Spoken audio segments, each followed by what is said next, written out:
Matindi ang panawagan ngayong araw mula kay Vice President Sara Duterte. Sa isang matapang na pahayag, dinalaan niya ang mga pulpolitiko na umano'y sangkot sa katiwalian at panlilinlang, ubusin namin kayo.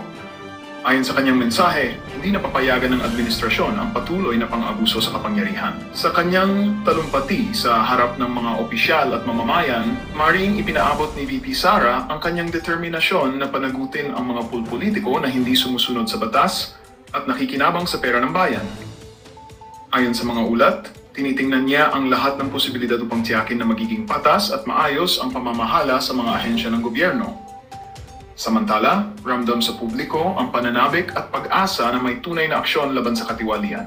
Habang nakabuntong hininga ang sambayanan sa matapang na babala, nananatiling nakatutok ang lahat sa mga susunod na hakbang ng administrasyon. Diyaw sa marami na handa si VP Sara na harapin at panagutin ang mga pulpolitiko na lumalabag sa batas. Ang tanong ngayon, sino-sino ang susunod na mapapanagot sa ilalim ng matapang na kampanya laban sa katiwalian?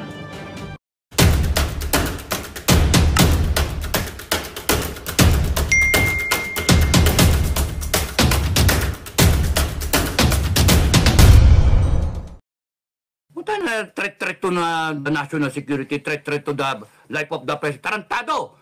The president is the threat to the future of this country. Tangina nyo, hayop kayo. She is not a threat to national security, mga kababayan. Tandaan nyo yan. She is a hope of this country. Wag na wag nyong sasaktan yan. Wag na wag nyong sasaktan yan. Kasi kayo lahat, uubusin namin kayo. Yan ang threat sa presidente. Nangyari na ho ang kinatatakutan ng mga tao dyan sa Malacanang. Yung mga retired men in uniform, nagsasalita na ho sa mga kalokohan na ginagawa ng administrasyon ni Marcos Jr. Etong si Kap Dado, pakinggan ho natin mamaya ang kanyang mga punto de vista. Pero bago yan mga kababayan, kung bago lang ako sa PH Update, isang like at isang subscribe, okay na ho tayo dyan sa mga gustong sumali sa ating community. Yung join button, nandyan lang ho sa baba. Hayun na nga mga kababayan, view check muna ho tayo. Ito hong video nitong si Vice President Sara Duterte noong November 24, meron na hong 10 million views. Palakpakan ho natin. Grabe naman yan. Ibang klase ho talaga itong si VP Sara, ha? Gaano ho karami? 268,000 ang heart react, mahigit 100,000 ang like react niya. Habang itong si Marcos Jr. nakakuha lang ho ng 400,000 views. Sa views pa lang, nakikitang-kita naman ho natin kung sinong panalo, di ba? Sa react pa lang, kitang-kita na ho natin kung sinong mahal na sambayanan, di ba? Yan ho mga kababayan, ang kagandahan ho kasi dito, yung reach ng dalawang page na yan, hindi lang ho, puro Marcos, puro Duterte, lahat ho yan, kumbaga nagkanda halo-halo na.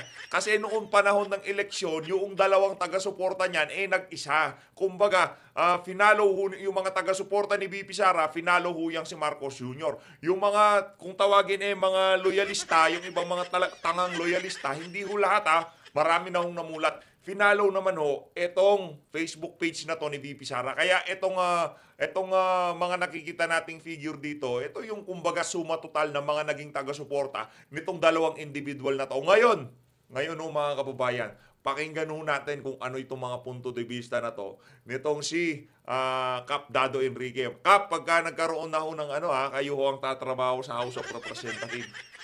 Siya ho ang gagawin nating tagakatay ng mga crocodile. Yung mga matatabang crocodile, siya ho ang kakatay, tutulungan ho natin siya. Pakinggan ho natin itong si Kap Dado Enrique. Ni Commander Bukay. Huwag tayong tablan yan. Puta, mga konsensya. Hindi tayo tablan yan. Kasi yung mga ganyan, silakbo ng damdamin, di na nag-iisip Di na nag-iisip. Okay? So, bago kami tumigil mag-vlog, bago kami matigil mag-vlog, at least isipin muna natin, satellite view muna tayo. Satellite view. Okay? Kapag tinawagan ako ng mga ibang commander, Naku. talagang gigil. Pero, ang dyan is, Mga commander na ho, walang kayo nakita sa akin. Mga commander, lahat, nationwide. Pag wala kayo na dinig sa akin, walang hudyat, the mere fact na makita nyo ko, yun yung hudyat. Ang sa akin na magiging hudyat ay yung Duterte. Naku po. Duterte. Okay. Sabi nyo, neutral tayo. Sabi nyo, neutral. Kailangan neutral. Kasi neutral ka, tingnan nyo AFP, neutral. AFP, neutral. Okay. Pati AFP, sasabunin ko. Sorry mga AFP sasabunin ko kayo. Okay. Yung statement in time, minura-mura ang presidente, minura-murang tapos gigil na yung tao. Putangin na ninyo, kayo, BBM. Manggagamit ka talaga gago ka Gago ka talaga presidente ng Pilipinas, gago ka Tarantado ka napakawalang yamo Sa totoo lang. Sa mga maka-BBM, sorry pero gago talaga yung BBM na yan Kita ninyo ang dami problema ng Pilipinas. Hindi siya nagpapakita. Biglang minura siya ni Inday. Biglang lumabas ang gago. Tapos sabi niya, hindi niya papalakpasin yan. Utangin na ka, gago. Hindi mo palalakpasin. Tarantado ka pala Ikaw nga ang dahilan ng lahat ng ito Mapadrug test ka na muna, gago. Padrug test. Yari ka dyan, Marcos Jr. Simple lang naman kasi bakit ayaw mo magpapulburon test. Magpa-D-test ka na, Marcos Jr. para wala na tayong problema. Gago. Nayupa ka. Tangina mo, kaya nagkahaganito yung bansa dahil sa iyo Binoto ka namin. Pagmamalaki mo pa yung boto mo, gago. Tangina mo. Mahalaga yung boto mo. Paano yung boto ng isa? Boto ng Vice President mo, mas marami yung boto yon. Gago. Tangina mo. Sorry. Mga kapitbahay ko, Kainit ng ulo, kaya ayoko mag-vlog Umiinit ang ulo ko Magsasalita ka, hindi mo palalakpasin. Tarantado ka, pinalakpas mo yung baha. Ang daming namatay. Pinalakpas mo yung kongreso mong magnanakaw. Pinalakpas mo yung komunista dyan sa kongreso. Convicted na, nagko-contempt ng mga inosenteng tao. Putangin na ka. Gago, sorry. Gigil ako Malaga nagpapasorry naman po siya. Hindi nga, dalauyan ang sama ng loob. Hayaan nating ilabas nitong si Kap Dado Enrique, ang kanyang saloobin dito sa video na to. At majority ng ating mga kababayan, yan ang sentimiento dito sa administrasyon na to. Yan makikita natin dito sa mga ganitong klaseng figure. Tingnan nyo naman yan mga kababayan. 10 million, 10 million views sa loob lamang ng ilang araw, 3 araw. 10 million views ang nanood dito kay Vice President Sara Duterte at ang majority ng mga nanood nito gusto nila ang sinasabi ni VP. Habang dito kay Marcos Jr., meron lang siyang 451,000 views. At majority dito sa mga views na to, asan na yung mga loyalista? Magsilabasan kayo. Hoy! Mga loyalista, kahit dito lang sa video ng amo nyong bangag, panoorin nyo at mag-react naman kayo ng heart. Hindi tatalab yung 200,000 trolls na binabayaran nyo. Naku, walang kwenta yan. O baka 200, yung iba, kinukuha pa yung pambayad kaya hindi nakakapag-react lahat. Dito pa lang makikita na natin ang totoong sentimiento ng sambayanan. Tuloy natin. Maklase talaga tong si Kap Dado. Kaya ito gusto kong trumabaho kung sakaling trinabaho yung House of Representatives. Ito yung kakatay sa mga crocodile do.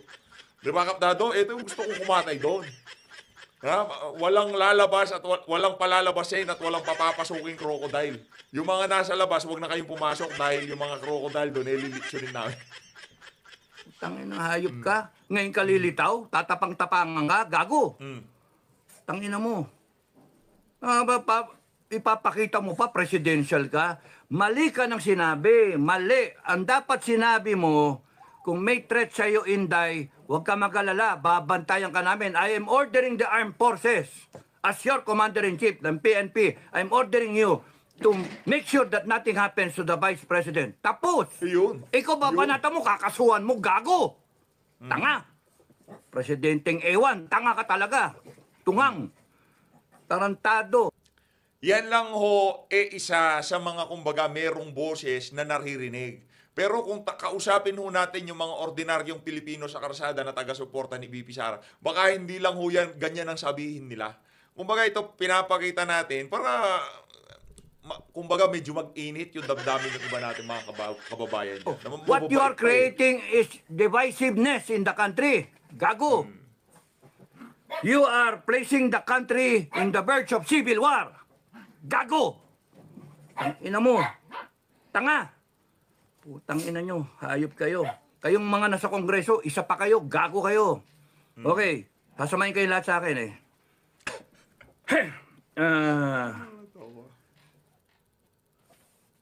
Ang ano na to, no? Tanin niyo yung nagtatalong politika. Nagtatalong politika. Kaya nga mini-maintain ko FGF sa gitna tayo. Para hindi tayo mawala eh. Para hindi tayo mawala. Hanggang walang hudyat, mga ka-FGF, we want to be in the cooler side na nag-iisip. No? Mga Pilipino na nag-iisip. Kasi pagka sumausaw ka dyan, mawala ka eh. Galit na eh. Galit. Ako galit na galit ako pero kinokontrol ko. Kung nadidinig yung usapan namin ni Bukay, ni Commander Metran, galit na galit ako. Kung nadidinig yung usapan ko sa ibang commander, galit na galit ako. Natatawa nga sila eh. Gigil na gigil ako eh. Pero kinokontrol. Kinokontrol namin, yung galit namin. That's Control pa ho yan, ha? Paano na lang pagka hindi na nag-control itong si Sir Dado? courage. Kap Dado. Courage is not just plain na tapang. That's stupidity. Plain tapang, that's stupidity. The courage is the ability to control yourself, control your fear, control everything, and perform the mission. That's courage. Yung you do the right things, yung properly, hindi yung ganyan na, ayan na. Putang inang yan. Magano na, magkalsada na tayo. Putang inang yan, gago. Magkakalsada ka, bakit? Galit ba kayo sa EDSA? Galit kayo sa EDSA? Galit kayo kay Mama Mary? Doon kayo magano, doon nyo dinay-direct yung tao. EDSA. Ba't hindi sa Kongreso? Doon kayo galit eh. Yun yung tanong ko eh, bakit hindi sa Kongreso? No. Ba't hindi sa Kongreso? Nandun yung ano eh. Tapos doon, veterans, punta kayo, support kayo kay Inday, doon kayo magsalita-salita. Ang puta. O sige, veteran.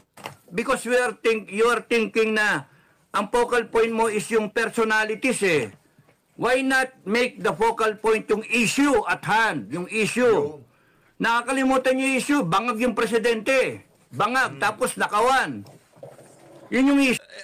Yun din ho yung yun din ho yung issue na rini-raise ni FPRRD, di ba? Kagaya na itong rini-raise nitong si Sir Dado. Yan ang issue. Bangag si Marcos Jr. Sa AFP, okay lang ho ba na bangag ang inyong commander-in-chief? Kung okay lang, sabi ni Tatay Digong, edi palakpakan, walang problema yan. Tayo magagawa dyan, higa nga, di ba? Issue. O nagsalita ang Duterte, sabi ni Digong, na kakusapin niya AFP. No, kakusapin niya AFP. Tapos nun inaano niya, binabalik niya doon sa mga pera-pera. Because kung lahat kayo nakikinig sa akin, doon kayo pumunta kay Marcos. Ibig sabihin ni Duterte, you demand the explanation. You demand.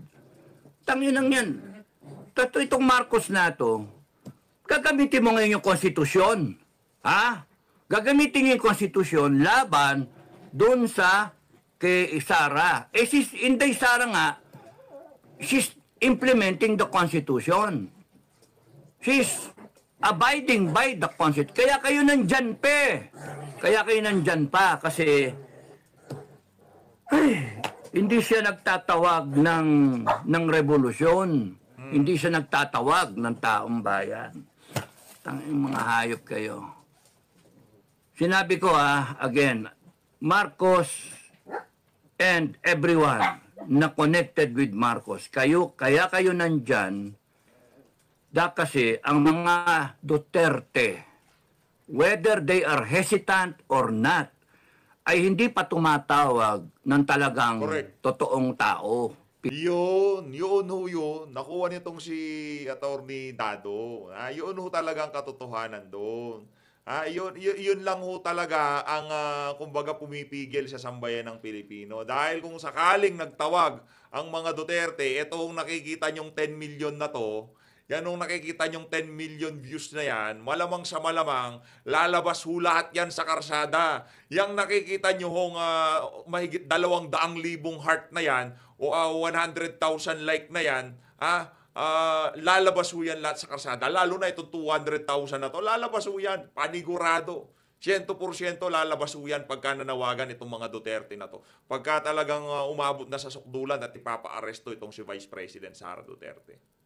People power. Wala. Minadinig ba kayo? Minadinig ba kayo? Lumabas na kayo sa kalsada at tapusin na natin to? Minadinig ba kayo? Ang nagtatawag lang, mga vlogger. No? Mga supporter ng vlogger. Mga nananawagan. Supporter na tayo, labas na tayo, labas na tayo. Hindi nyo nga. Kaya nga nakakainis ang Pilipinas eh. Nakakainis. Dami ko na sinabi, nawala na ako. So, una kay Inday, yung statement ni Inday, ano masama doon magalit yung tao? Gago kayo eh. Nagalit yung tao. Ano ngayon? Tinatarantado niyo yung tao niya. She's just being a leader. Between Marcos and Inday, mas leader tong Inday kaysa sa iyo, Marcos. Ikaw, Marcos, sinabi na sa iyo, BBM, sinabi sa iyo, ang dapat dyan, pinatigil mo yung Congress sa contempt. Anong ginawa nyo? Dinagdagan nyo pa. Dinagdagan nyo pa ng araw. Tanga! Tanga. Tanga kayo. Bopol. Tapos noon, sasabihin mo pa, hindi palalagpasin. Meron pa kayong pinachichismis. Tinatakot nyo taong bayan. Uhuliin na si Inday. Huliin siya. Isasapin na sa NBI. Pinapaimbisigan. Sige, kulong nyo. Pinakamaganda dyan. Kulong nyo. Kulong nyo si Inday. Tangina ninyo, hindi nyo kami matatakot. Kami mismo, sa FGF, hindi nyo kami matatakot. Mga gago kayo. Naghihintay lang yung grupo ko eh. Naghihintay lang. Tangina ninyo. Gago kayo. Tapos sa AFP, nabi ko na ba yun kay Marcos? Dapat ang sinabi mo, Marcos, huwag nyong gagalawin si Inday. Hindi mo ginaya si Duterte. No? You still respect tong tanga na to, kahit tanga, you still respect her because she is the Vice President. She was elected by the people. Sabi ni Duterte yun kay Lenny. Ikaw, babanata mo ng hindi pwede kung kaya nilang i-threaten ng isang presidente, how much more ang malit na Pilipino. Gago! Kung kaya nilang nakawan ng ninanakawan nila yung wala talaga yung reasoning mo eh. Bobo ka talaga eh. Pangag ka eh. Binabasa mo pa eh. Hindi galing sa puso eh. Binabasa mo eh. Tarantado. Saan ka nakakita? Alam mo, binaboy mo yung Office of the President eh. Hindi ganyan ang tingin ko sa Office of the President. Taragis ka, hayop ka. Pati kayo, Kongreso, binaboy nyo yung Kongres, hayop kayo, contempt kayo, yayabang ninyo. Mga bopol naman kayo, mga tanga. Mga hayok na hayok kayo sa kapangyarihan eh. Okay, ang issue, mga kababayan, ang issue, ang presidente ninyo nagdodroga. Yun ang issue. Tapos, nagnanakaw ang Kongreso ninyo. Yung mga politiko ninyo, nagnanakaw, kanya-kanyang nakawan. Tapos nun, ang pag-asa nila, na mawala sa pwesto, ang pag-asa ng kababayan na mawala sila sa pwesto ay si Inday Duterte. Si Inday Duterte, tangina ninyo. No? Kaya kinakailangan nilang pigain si Sara Inday. Ngayon yung ginawa ni Inday, nagsalita, no? Is she a threat to national security? Of course not. Putangina, sino nag-a-advise dyan sa presidente national threat, no? Ang threat to national security is a president na nagdodroga. That is a threat to national security. Corruption is a threat to national security. Corruption, a threat to national security. Kasi pagka nagnanakaw ka, hindi umaabot sa mga kababayan natin ang dapat na serbisyo. Hindi nabibili ng armed forces yung kanyang dapat bilhin na equipment. Therefore, mahina yung armed forces. Kaya threat to national security. Hindi nagagawa ng gobyerno yung dapat niyang gawin in terms of services, in terms of delivery ng mga dapat basic needs. Yung food security natin, import tayo ng import. Therefore, yung pagnanakaw ng Congress is a threat to national security. Yung droga na yan is a threat to national security. Palakpakan muna natin itong si Kapdado. Ang tagal na natin di nagagawa ng reaction itong si Kapdado. Bigla ho natin napanood to. Bigla ho tayong grabe. Sabi ko, ibang klase talaga itong si Kap. Palakpakan mo natin. Kapa, pagka kakatayin na natin yung mga buhaya, ikaw kakatayin ng mga yun.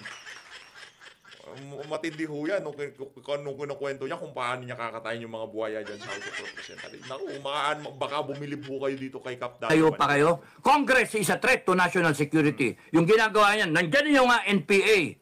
That is a threat to national security. Bopol, kayong lahat. Tangina ninyo. Tapos pipilit nyo, Inday is a threat to national security. No, Inday is a threat to your political ambition. Mga gago. Yun, palakpakan ho natin itong si Kap Dado. Yun ho ang katotohanan doon. Ang galing talaga. Tangina nyo, gagaguhin yung taong bayan. Inday Sara Duterte. Kung gusto nyo ho ang sinasabi ni Kap Dado, isang heart, isang subscribe at isang comment dyan mga kababayan. Is a threat to your political ambition. Is a threat to your activities of corruption. Tangina nyo. And we will polarize. Para kay Inday, maggago kayo. Gago talaga kayo. Gigil na gigil ako eh. Okay. She is not a threat to national security, mga kababayan. Tandaan nyo yan. She is the hope of this country. She is the hope of this country. Tandaan nyo yan. At doon kami tayo. Doon nakatayo. Wag nyong sasaktan yan. Wag nyong sasaktan yan. Kasi papatayin namin kayo lahat. Uubusin namin kayo. Yan ang threat sa presidente. Putangin nyo lahat. Subukan nyo kami ngayon. Gago kayo. Galit na ho si Kap Dado. Yan ho ang sentimiento ng majority sa ating mga kababayan ngayong mga panahon. Subukan nyo saktan itong si Vice President Sara Duterte. May kalalagyan kayong lahat. Tangina ninyo. The only reason kaya kayo nandyan is because yung taong bayan tanga, hindi kumikilos. Hindi the people of the Philippines cannot get their acts together. The people of the Philippines do not know their power. All power emanates from the Filipino people. All power. Tangina nyo. All authority comes from the Filipino people. Pinsan ho siya ni Tatay Diggs. Huwag na ho kayo dito. Pinsan ho siya. First cousin. Tapos ganyan kayo? Armed Forces. Armed Forces. Sorry pero alam nyo, dapat noon pa. AFP, Browner, General Browner, Omet, at PNP, General Marbil. Last call na to, last call. No? At sa mga opisyal at mga tauhan ng Sandatahang Lakas at ng Philippine National Police. Huling call na to Noon pa dapat kayo tumayo. Noon pa. Pinagbibigyan namin kayo pinapanood namin kayo Magandang balita ang hatid namin sa inyo ngayong araw. Sa pagtatapos ng aming balitaan, nagbigay kami ng mga mahalagang impormasyon. Maraming salamat sa pagtutok at pagsuporta sa aming programa. Huwag kalimutang manatili sa mga susunod na araw para sa mga bagong balita at mga kwento na dapat nating abangan.